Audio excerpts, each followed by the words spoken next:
Yeah, there are a lot of you all asking me one common question, that is, you feel you are good, but you want to be the better version of yourself. So I have already done a video on that, on 8 days to discover yourself. It is there in the playlist. I will put the link below. You can follow it, and a lot of them have been writing positive things regarding it to me. A few of them have contacted me as well. So you can follow that. I would definitely suggest this to people who are trying to be the better version of themselves. You can follow it, and I'm sure you will definitely see some difference in you. Okay.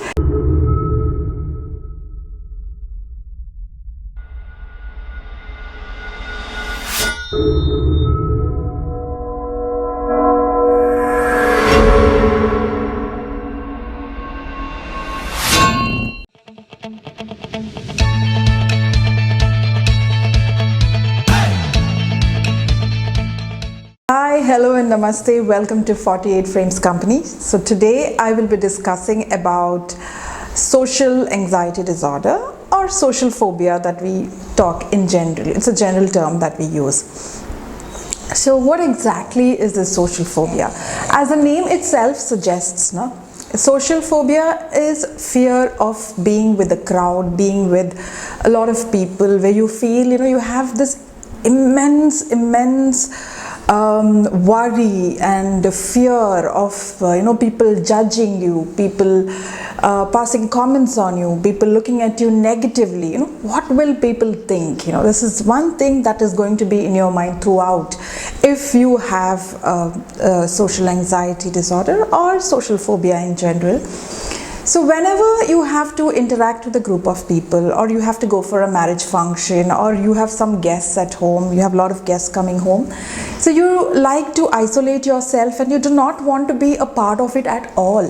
So there are some of us who do not like to interact. That is totally different, and that's fine. But this is accompanied by heavy palpitation, like really high heartbeat. You start sweating, and your palms are sweaty. You start shivering. Sometimes you feel like vomiting. So these people are generally not with friends. They don't like to go out in a group. They don't like to go out for lunch, because the characteristic of shaking your hand or shivering, or you're not able to get the right word, feeling jittery, all this will be visible in them. So these are the people who have fear of being amongst the crowd. So this becomes intense when they start isolating themselves, and along with that comes a lot of other problems, as in when you do not like to interact with people in general, your work life is affected, your social life is affected. A normal human being's life, it is inclusive of all these things, so they are all affected.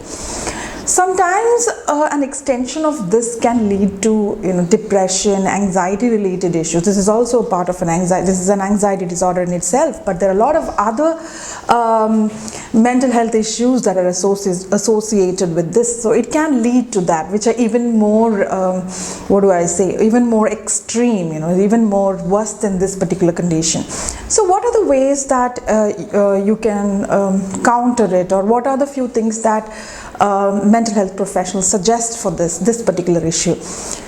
Mainly it is cognitive behavior therapy that they suggest, and then it is talk therapy. Now what is talk therapy?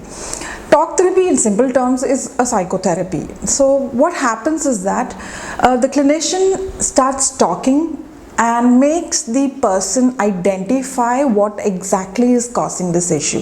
Definitely there is going to be some kind of a stressor which is making you feel like that, making you feel unwanted, making you feel that you really don't want to face such a situation. So you will try to identify what exactly is that stressor which is causing you feel that, and how to overcome this. So talk therapy is very important. That's a mode of diagnosis, like that is used to identify what exactly is your issue.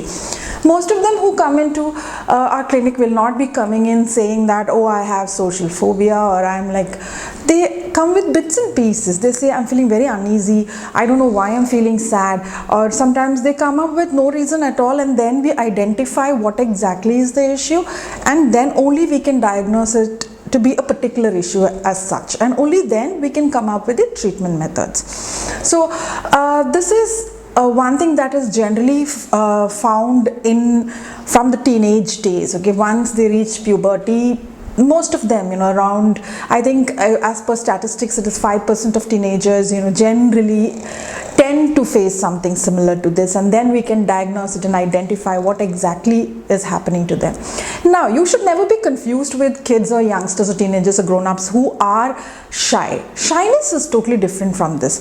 Shyness is definitely not accompanied with nausea, like, you feel like vomiting, and somewhere, you might have a slight little fear. Oh God, it's a new group, I don't know how to talk. That worry is there, that eagerness is there. That's fine.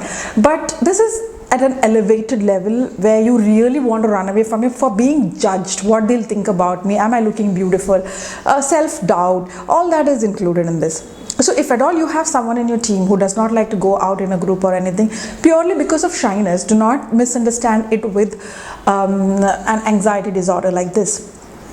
So if at all you are facing something similar to that, as in, extreme fear of being judged, fear of meeting people, socializing, or even in general facing the crowd, should definitely visit a clinician who can identify what exactly is happening. So I was just telling you what are the common practices used. Psychotherapy is one thing that is being used. In that itself, cognitive behavior therapy is the most preferred one. Other than that, based on the severity of the issue, the clinician can make a chart separately for you and come up with what are the procedures and processes to be followed to overcome this. Okay, so this was a small little video on one thing that is commonly spoken.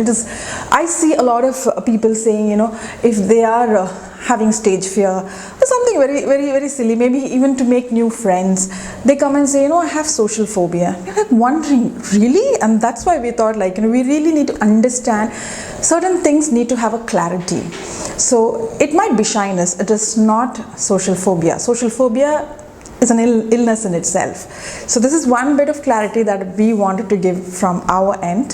So I hope you have received the clarity and you have understood what exactly is social phobia or social anxiety disorder.